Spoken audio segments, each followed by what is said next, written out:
আমার দূরে থাকায় যদি তোমার সুখের কারণ হয়, তাহলে আমি দূরেই থাকতে চাই, তবুও তোমায় সুখী দেখতে চাই।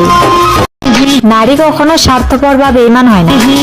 নারী পরিস্থিতির শিকার, তাই তাকে বেঈমান বলা হয়। গাছে গোলাপ আশা করি না, কারণ আমি নিজেই তো একটা গোলাপ। বিশ্বাস করবো কাকে? যাকে জীবনে চাইতে বেশি বিশ্বাস করেছিলাম, সেই মানুষটাও প্রমাণ করে দিয়ে গেল। কাউকে অতিরিক্ত বিশ্বাস করলে কিছু বলতে না পারা। তোমার জীবনে তাকে নিয়ে সুখে থাকতে চেষ্টা করো, যে তোমাকে পেয়ে দ্বিতীয়বার আর কাউকে চাইবে না। সবাই ভাবে আমি চিকন, কিন্তু না, এটা আমি বিশ্বাস করি না। যদি আপনাকে কেউ অবহেলা করে, তাহলে আপনি তার থেকে সরে যান।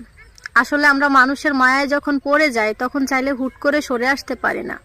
কিন্তু কিছু মানুষের কথাবার্তায় আমরা এমনভাবে মায়ায় পড়ে যাই, যেটা বলার মতো না।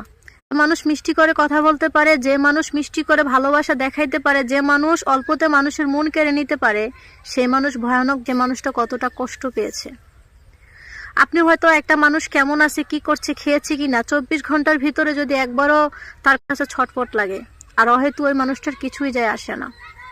পুরুষ যদি তার শখের নারীকে প্রকৃত ভালোবাসে, যুদ্ধের ময়দানে গিয়েও সে তার খোঁজ রাখে। আর একটা নারী যদি একটা পুরুষকে সত্যিকার অর্থে ভালোবাসে, তাহলে সে সকল পরিস্থিতির মাঝেও সে তার খোঁজ নিতে পছন্দ করে।